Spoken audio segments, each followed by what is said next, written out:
हम भारत के लोग भारत को एक संपूर्ण प्रभुत्व संपन्न समाजवादी पंथ निरपेक्ष लोकतंत्र का गणराज्य बनाने के लिए तथा उनके समस्त नागरिकों को सामाजिक आर्थिक राजनीतिक न्याय विचार अभिव्यक्ति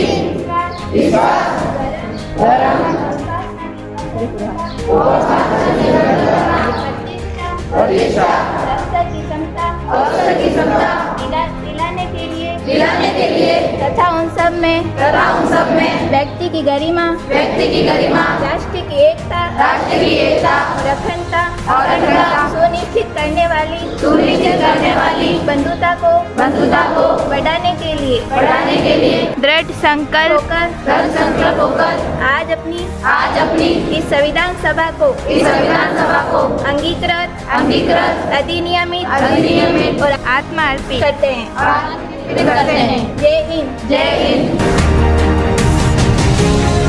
लोकतंत्र का वाहक होता है। संविधान निर्माता ने आज से 75 साल पहले इसे बनाने के बाद संसद के हवाले तो कर दिया था, शीर्ष अदालत को इसकी निगरानी भी सौंप दी गई।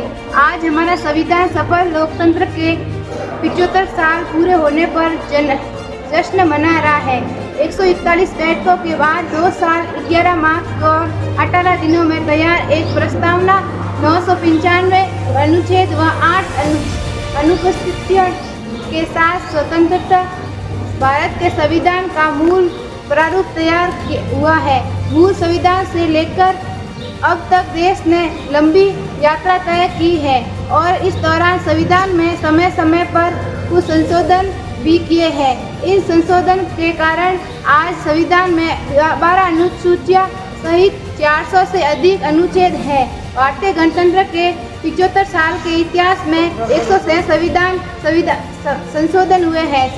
सिर्फ राष्ट्रीय न्यायिक आयोग के गठन के संबंधित 99 संविधान संशोधन को असंवैधानिक बनाया गया। यह बताता है कि देश के नागरिकों की आकांक्षाओं को पूरा करने के लिए शासन के दायरे के किस समयानुकूल विस्तार किया गया। यह साबित करता है कि हमारा संविधान जीवित है। वही 7 दशक में केंद्र और राज्यों के सत्ता का 360 अधिक बार शांतिपूर्ण हस्ताक्षर इसके प्रति भरोसे का सबूत है। ऐसे भी नहीं कि इस यात्रा के दौरान सब कुछ आसानी से आगे बढ़ता रहा।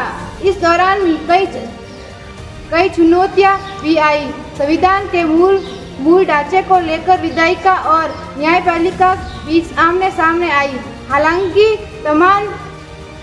तमाम अतिथियों के बावजूद हमारे संविधान के समय कटौती पर समय को सिद्ध किया। यह संविधान की ऊर्जा ही हमारा देश कभी भी अस्तित्व का शिकार नहीं हुआ है। संविधान में संशोधन और चुनाव दोनों अहम प्रक्रिया हमारे देश को आगे लेकर बढ़ रही है। जय हिंद।